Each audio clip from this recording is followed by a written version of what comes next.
Halo adik-adik, berjumpa kembali dengan Kak Ani.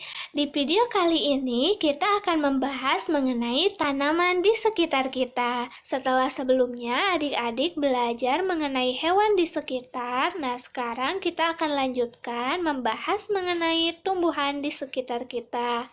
Adik-adik tahu bahwa di sekitar kita ini terdapat berbagai jenis tanaman yang sangat banyak dan beragam. Ada tanaman yang menghasilkan bunga, dan ada pula tanaman yang menghasilkan buah. Contoh dari tanaman yang menghasilkan bunga yaitu ada mawar, melati, anggrek, dan lain sebagainya. Sedangkan contoh tanaman yang menghasilkan buah yaitu diantaranya ada tanaman pisang, tanaman pepaya, tanaman durian, tanaman salak, tanaman cabai, dan lain sebagainya. Nah, adik-adik, dalam tanaman itu terdiri atas beberapa bagian, yaitu ada akar, batang, daun, bunga, buah, dan juga biji. Yang pertama itu ada akar adik-adik. Akar ini merupakan bagian tanaman yang sangat penting. Biasanya akar berada di dalam tanah karena berfungsi untuk menancapkan tumbuhan atau tanaman ke dalam tanah.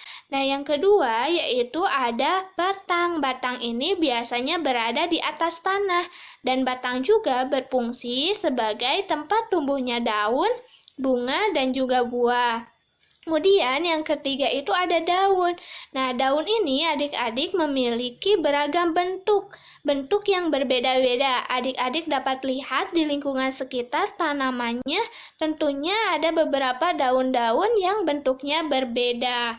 Nah, pada umumnya juga daun itu berwarna hijau adik-adik. Namun, ada beberapa tanaman yang memiliki daun tidak berwarna hijau. Nah, yang selanjutnya itu ada bunga adik-adik. Nah, bunga juga memiliki beragam bentuk dan juga warna yang berbeda-beda.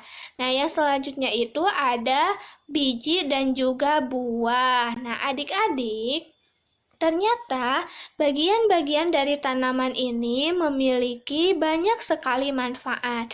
Salah satu manfaat dari tanaman adalah sebagai makanan. Ada berbagai dan beragam jenis tanaman yang dimanfaatkan untuk sebagai makanan. Nah, yang pertama itu ada yang dimanfaatkan bagian buahnya untuk dimakan. Contohnya ada jeruk, pepaya, mangga, dan lain sebagainya. Kemudian yang kedua ada yang memanfaatkan bagian daunnya saja untuk dimakan. Contohnya kangkung dan juga bayam.